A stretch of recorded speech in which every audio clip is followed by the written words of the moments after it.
اب یہ بدبخت لشکر ظلم و ستم کرنے کے بعد یہاں سے روانہ ہوا، کہاں پر؟ مکہ معظمہ کی طرف۔ جب یہ چلنے لگے تو راستے میں مسلم بن عقبہ کی موت کا وقت آ گیا۔ بیمار تو تھا ہی، وہیں اس کی موت واقع ہوئی اور راستے میں ہی اسے دفن کر دیا، اور اس کی جگہ حسین بن نمیر، جس کو یزید نے دوسرا سپہ سالار بنایا تھا کہ اگر یہ مر جائے تو اس کی جگہ یہ ہو، اس کو بنا لیا، اور لشکر پھر آگے بڑھ گیا۔ اس عورت کو جس نے قسم کھائی تھی کہ میں زندہ یا مردہ اسے جلاؤں گی، اس کو خبر ہو گئی کہ وہ مر گیا ہے اور اسے دفن کر دیا گیا۔ وہ کچھ لوگوں کو لے کر آئی، اس کی قبر کا معلوم کیا، کہاں پر ہے؟ انہوں نے کہا یہاں ہے۔ اس نے کہا کھودو۔ کیا کرنا ہے؟ کہا نہیں کھودو۔ کھودا، لیکن جب قبر کھولی تو حیران کن منظر دیکھا کہ ایک کالا ناگ اس کی گردن میں لپٹا ہوا ہے اور اس کی ناک اپنے منہ میں لے کر چوس رہا، اور دوسرا کالا ناگ اس کے پیروں میں لپٹا ہوا ہے۔ لوگ دیکھ کر ڈر گئے، پیچھے ہٹ گئے۔ اس سے کہا تو کیا چاہتی ہے؟ کہا میں نے قسم کھائی تھی زندہ یا مردہ اسے جلاؤں گی۔ اب کیوں جلائے گی؟ اللہ کا عذاب تو نازل ہو چکا، تو اپنی آنکھوں سے دیکھ رہی، ایک سانپ گردن میں لپٹا ہوا ہے، ایک پیروں پہ لپٹا ہوا، اس سے زیادہ عذاب کیا ہوگا؟ کہا نہیں نہیں نہیں، یہ نہیں ہو سکتا، اس نے میرے سامنے میرے اکلوتے بیٹے کو قتل کیا اور گردن اتار کر مجھے دے دی، میں نے اسی وقت قسم کھائی تھی میں پوری کروں گی۔ انہوں نے کہا کیسے پوری کرے؟ اس نے کہا ٹھہر جاؤ۔ 2 رکعت نفل ادا کیے، اللہ کی بارگاہ میں دعا کی، مولا میں نے قسم کھائی تھی، تو بے شک اسے عذاب دے رہا ہے، لیکن مجھے اس پر قدرت دے دے تاکہ میں اس کو جلا دوں۔ دعا کی، اس کے بعد ایک چھڑی لے کر آئی اور آہستہ سے سانپ کے ماری تو وہ سانپ اتر کے چلا گیا۔ پھر پیروں کی طرف آئی، ایک چھڑی ماری تو جو سانپ پیروں پہ لپٹا ہوا تھا وہ بھی چلا گیا۔ جب سانپ چلے گئے دونوں، اس نے لوگوں سے کہا نکالو اس کی لاش۔ اس کی لاش کو نکالا اور اپنے سامنے جلایا۔ اللہ تبارک و تعالی نے دنیا ہی میں دکھا دیا میرے رسول کے مقدس شہر کی بے حرمتی کرنے والے جہنم میں جلے گا، دنیا ہی میں جل جائے، دنیا ہی میں جل گیا۔ عبرتناک موت ہوئی اس کی۔ اس کے بعد اب یہ لشکر روانہ ہوا اور مکہ معظمہ پہنچ گیا۔ وہاں پر حضرت عبداللہ ابن زبیر رضی اللہ تعالیٰ عنہ، اور وہاں پر کافی تعداد میں مسلمانوں نے ان کے دستے مبارک پر بیعت کر لی، خلافت قائم ہو گئی۔ اب یہ لشکر پہنچا، اس نے پھر مکہ معظمہ کا محاصرہ کر لیا اور ان سے وہی درخواست کہ بیعت کریں۔ وہ کیسے بیعت کریں؟ وہ تو بیعت کر چکے تھے، اور جو ظلم و ستم یہ مدینے میں کر آئے تھے وہ ساری خبریں پہنچ رہی تھیں۔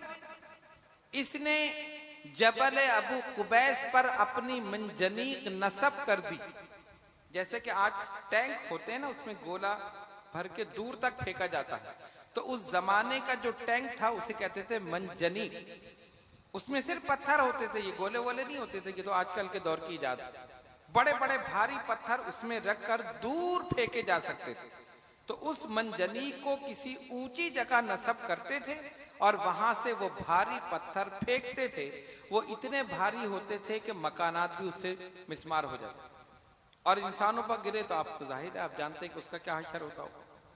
اس بدبخت نے جو یزیدی فوج کا سپہ سالار تھا، منجنیق کو جبل ابو قبیس پر نصب کیا اور اس کے بعد سنگباری کی، جس سے بیت اللہ کی دیواریں ہل گئیں اور بیت اللہ کا پردہ جو تھا غلاف وہ جل گیا۔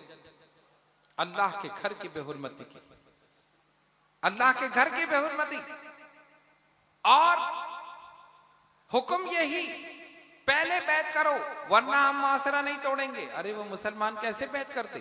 تم بیت اللہ کی بے حرمتی کر رہے ہو، اللہ کے مقدس گھر کی، ادھر مسلمانوں کا قتل عام کیا ہے، ادھر حضور کے شہر کی بے حرمتی کی، مسجد نبوی کی بے حرمتی، 10,000 مسلمانوں کو شہید کیا، یہ ساری چیزیں پھر ہم کیسے بیعت کر لیں؟ انکار کر دیا۔ لڑائی شروع ہو گئی، ایک دن لڑائی ہوئی کوئی فیصلہ نہیں ہوا، دوسرے دن لڑائی ہوئی کوئی فیصلہ نہیں ہوا، تیسرے دن انہوں نے کہا ہم فیصلہ کن جنگ لڑیں گے۔ ادھر سے خبر آئی کہ یزید